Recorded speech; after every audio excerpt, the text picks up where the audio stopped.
ফিলিপাইনে এক 17 বছরের কিশোর 68 বছরের দিদাকে হত্যা করে, কারণ তিনি সবসময় গেম নিয়ে বসে থাকতে বারণ করতেন। 2017 সালে পশ্চিম মেদিনীপুরের মাধ্যমিক পরীক্ষার্থী অঙ্কন দেকে তার বাথরুমের মধ্যে মুখে প্লাস্টিক বাঁধা মৃত অবস্থায় পাওয়া যায়। তার বাবা মা এবং বন্ধুদের মতে মোবাইলে সে এমন কিছু খেলতো যেখানে তাকে একটার পর একটা টার্গেট দেওয়া হতো। সবশেষ টার্গেটটি ছিল আত্মহত্যা। আধুনিক প্রযুক্তি মানুষের হাতের মুঠোয় এখন এনে দিয়েছে দূরের জগৎ, কল্পনার জগৎ। স্মার্টফোন এখন শিশু আর কিশোরদের হাতের খেলনা। দিগন্ত সবুজ মাঠ, খোলা আকাশ ভুলে এখন প্রযুক্তিকে হাতের মুঠোয় ধরে তারা কাছের লোককে দূরে করে দিচ্ছে। মোবাইল গেমের মধ্যে লুকোনো যান্ত্রিক খেলা এখন ছোটদের মস্তিষ্কের কোষে কোষে এক যান্ত্রব খেলার জন্ম দিয়ে চলেছে। হ্যালো বন্ধুরা, welcome to my channel film sir. আজ আমি এই সর্বনাশা গেমের ভয়াবহতা যে কতখানি সেই বিষয়ক একটি সিনেমা খুব সংক্ষেপে তোমাদের কাছে এক্সপ্লেন করব। সিনেমাটির নাম হাবজি গাবজি, যেটিতে মুখ্য চরিত্রে অভিনয় করছেন পরমব্রত এবং শুভশ্রী। আদি বাসু, অহনা বাসু এবং তাদের একমাত্র ছেলে অনিশ বাসু, যার ডাক নাম টিপু। ছোট্ট সংসার, শান্তির সংসার, কিন্তু তাদের ক্রমবর্ধমান চাহিদা টিপুর শৈশবের মধ্যে ইফেক্ট করেছিল ভয়াবহ। বড় ফ্ল্যাট, বড় গাড়ির পিছনে ছুটতে গিয়ে তারা এক পা করে বিপদের দিকে এগিয়েছে। প্রথমে আদি চাকরি করত, তাই টিপু সবসময় তার মাকে কাছে পেত, তার সাথে বকবক করত, খেলতো, ঘোরাফেরা করত।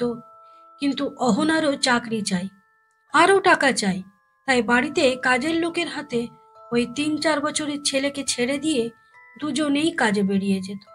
সারাটা দিন টিপু লোনলি ফিল করত। কাজের মাসিকে সর্বক্ষণ জিজ্ঞাসা করত, মা কখন আসবে, বাবা কখন আসবে। সন্ধ্যার সময় বাবা মা ফিরে এলে তাদের সাথে খেলতে চাইতো টিপু, কিন্তু তারা তো তখন পরিশ্রান্ত, আর ভালো লাগতো না টিপুর সাথে খেলতে।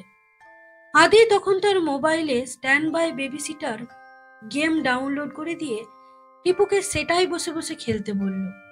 কখনো সখনো পার্টিতে গেলে সেখানেও নিজের বন্ধু বান্ধবদের সাথে আড্ডা দেওয়ার জন্য টিপুকে মোবাইলে গেম দিয়ে এক জায়গায় বসিয়ে রাখতো তারা।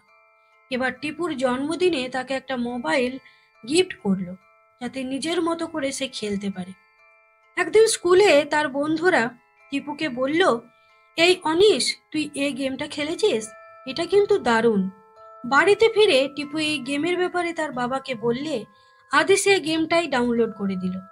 এবার বড় গাড়ি, বড় বাড়ি সব হলো, আর তার সাথে হলো টিপুর গেমের প্রতি অ্যাডিকশন। এখনো গেম ছাড়া আর কিছুই চেনে না। রাত্রে বাবা মা বাড়ি ফিরে এলে তাদের সাথে কথা বলা তো দূরের কথা, দেখাও পর্যন্ত করে না। রাত 1টা, 2টো, 3টে পর্যন্ত গেম খেলে। ঘাড়ে ব্যথা হয়ে যায়, তবুও একটা শেষ হলে আরেকটা, এইভাবেই চলতে থাকে। স্কুলের টিচার রিডিং পড়তে দিলে টিপু একটা করে লাইন স্কিপ করে পড়তে শুরু করলো।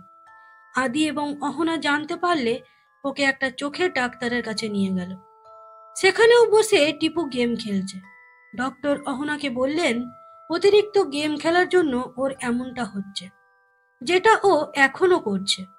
অহনা টিপুর হাত থেকে মোবাইল কেড়ে নিলেও সে আবার অহনার থেকে ফোনটা ছিনিয়ে নিল। ডক্টর বারণ করলেন অহনাকে সর্বক্ষণ যেন গেম খেলতে না দেওয়া হয় বাচ্চাকে। রাস্তায় চলার সময়ও গেম খেলতে খেলতে হাঁটতে থাকলো টিপু, ফলে লোকের সঙ্গে ধাক্কা খেল। লোকে নানান কথা শোনালো অহনাকে, সেদিকে কোনো কিচ্ছু ভ্রুক্ষেপ নেই টিপুর। এসব কথা শুনে আদি প্রচন্ড রেগে গিয়ে টিপুর সঙ্গে কথা বলতে যায় ওর রুমে। বারবার করে ডাকলেও টিপু ওর বাবার দিকে তাকানো তো দূরের কথা, কথাই শোনে না। আদি রেগে গিয়ে ফোনটা কেড়ে নিল, বলল, তোমার সাথে কথা আছে। টিপু বলল, এখন আমি কোনো কথা শুনতে চাই না, আমি গেম খেলছি, আমার ফোনটা দাও। অহনা এলে টিপু বলল, মা, বাবাকে বলো ফোনটা দিতে, নইলে আমি পুলিশকে বলে দেব যে বাবা আমায় মেরেছে। ফোনটা নিয়ে আদি রেগে ঘর থেকে বেরিয়ে গেলেই শুনতে পেল টিপু কিছু একটা ঠুকছে। ঘরে গিয়ে দেখলো যে লাঠি দিয়ে টিপু ওর মাথাটা ঠুকছে, রক্ত বেরিয়ে গেছে। ফোন দিতে বাধ্য হলো আদি। এখন টিপুর খেলার জগতের এনিমি হলো ওর বাবা।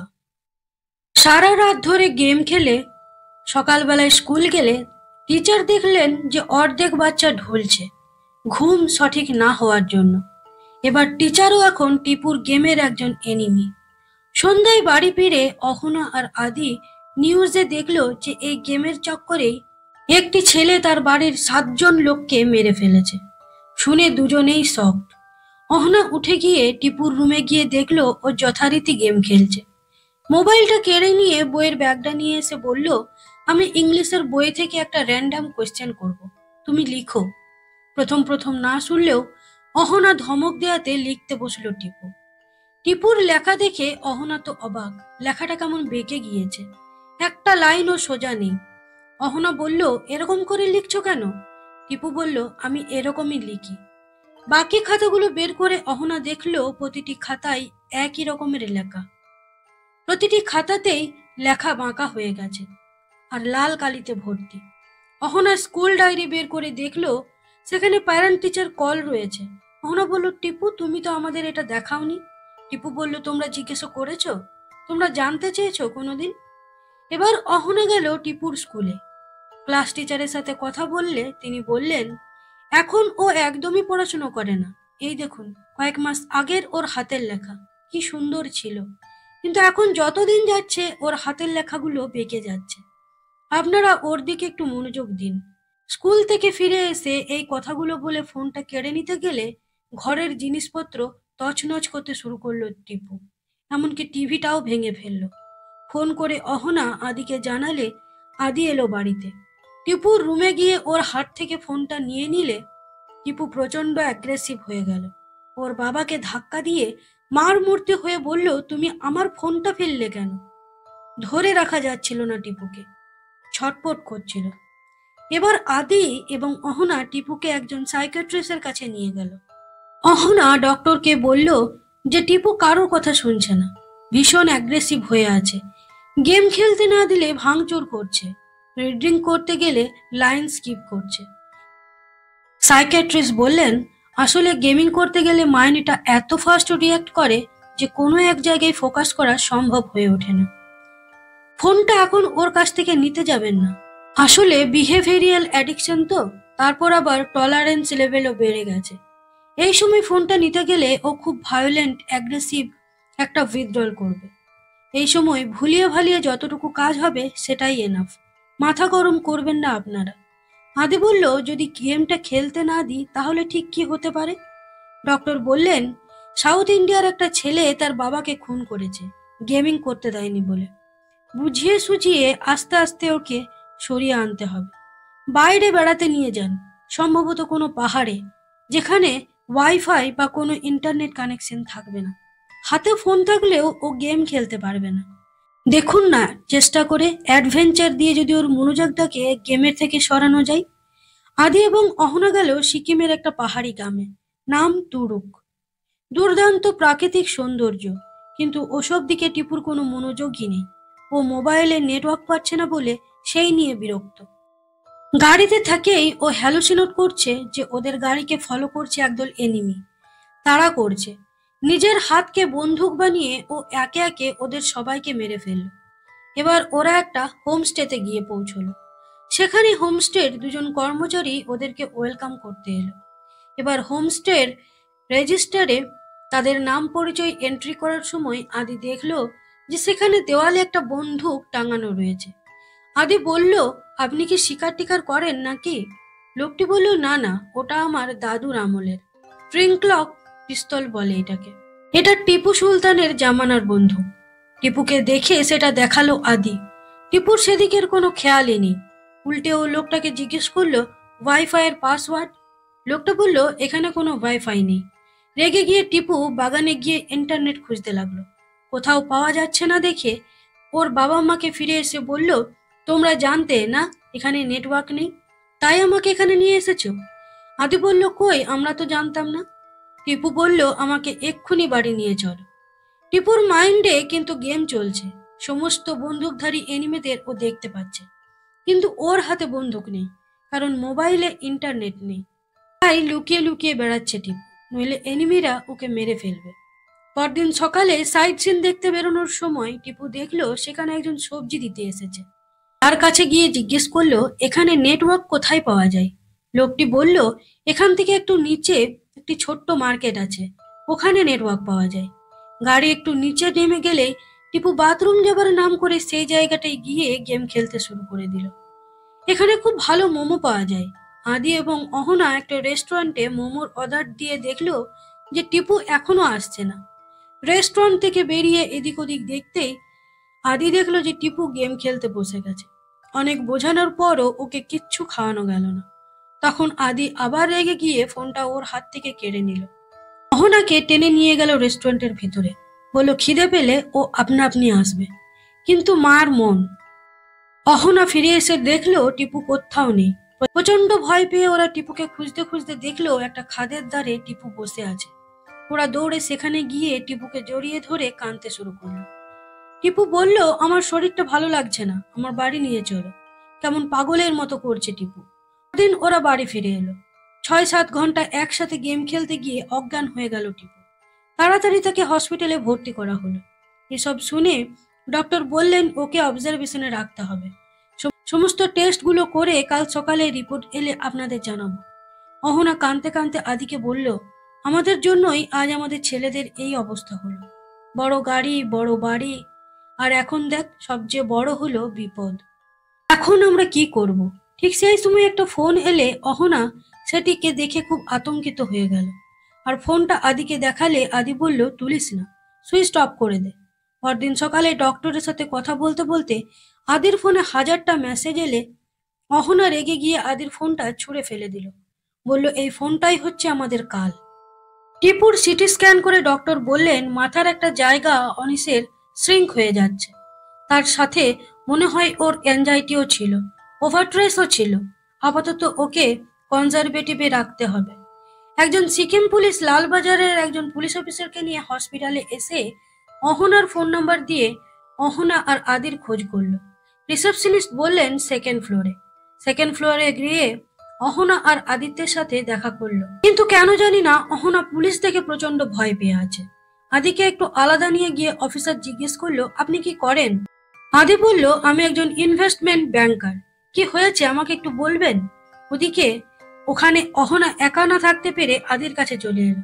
অফিসার বলল ভালোই হয়েছে, আপনাদের দুজনের সাথে আমার কথা আছে, আপনাদের একবার লালবাজারে যেতে হবে। আদি বলল মানেটা কি? আমার ছেলে আইসিইউতে ভর্তি আছে, এ অবস্থায় আমি কোথাও যেতে পারবো না। অফিসার অহনাকে বলল এই নাম্বারে আপনাকে আমি কাল থেকে ফোন করে যাচ্ছি, ফোনটা সুইচ অফ কেন? প্রথমে ফোনটা ধরলেন, হ্যালো বললেন, তারপর সুইচ অফ করে দিলেন। অহনা থতমত করে বলল ফোনে চার্জ ছিল না। অফিসার হেসে বলল আপনার ছেলে ভর্তি আছে আর আপনাদের মোবাইল সুইচ অফ। ওদেরকে লালবাজারে নিয়ে যাওয়া হলো। দুজনকে আলাদা আলাদা ঘরে রেখে জেরা করতে শুরু করলো।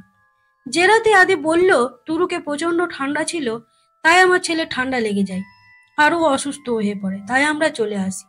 আর অহনা বলল আমার ছেলে গেম অ্যাডিক্টেড, অনেকক্ষণ টানা গেম খেলার জন্য অসুস্থ হয়ে পড়ে, তাই আমরা চলে আসি।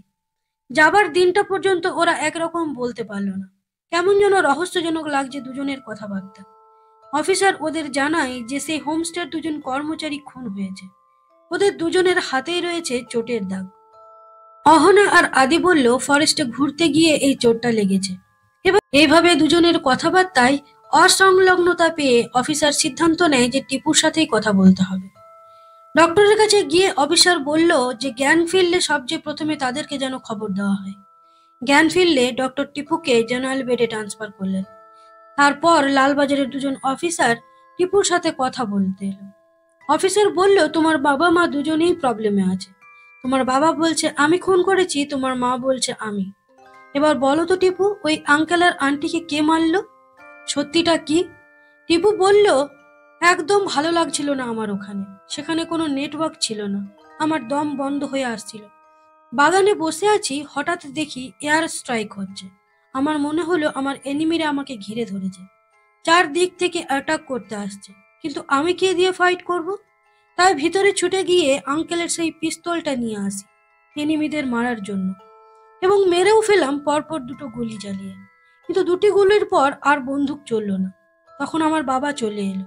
আমি দেখি সত্যি আমি সেই আঙ্কেল আর আন্টিটাকে গুলি করে ফেলেছি। আমাকে পুলিশে ধরে নেবে, তাই আমার বাবা মা তাড়াতাড়ি বাড়ি ফিরে আসে। আর এসেই আমি অসুস্থ হয়ে পড়ি। এবার অফিসার আদি আর অহনাকে ভিতরে ডাকলো। বলল, এইরকম হয় বাবা মা?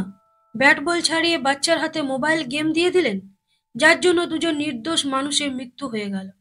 আমার কিছু করার নেই, আপনাদের আমাকে অ্যারেস্ট করতেই হবে। যা হবে কোর্টে দেখা যাবে। আর টিপু কাঁদতে কাঁদতে বলছে, আমি আর গেম খেলবো না মা। বাবা, আমি আর মোবাইল ছোবও না। আমায় বাড়ি নিয়ে চলো। কিন্তু এখন অনেক দেরি হয়ে গেছে। তো বন্ধুরা, এখানেই সিনেমাটি শেষ করা হয়েছে। কিন্তু প্রত্যেক বাড়িতেই এখন এই একই ঝামেলা। তো সতর্ক থাকুন, সাবধানে থাকুন। বাচ্চাদের থেকে মোবাইল শত হস্ত দূরে রাখুন। তাদের সাথে খেলুন, কথা বলুন, তাদেরকে সময় দিন।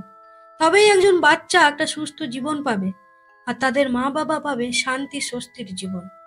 আজকের এক্সপ্লেনেশন ভালো লাগলে অবশ্যই একটা লাইক কমেন্ট করে সাবস্ক্রাইব করে নিন। ধন্যবাদ।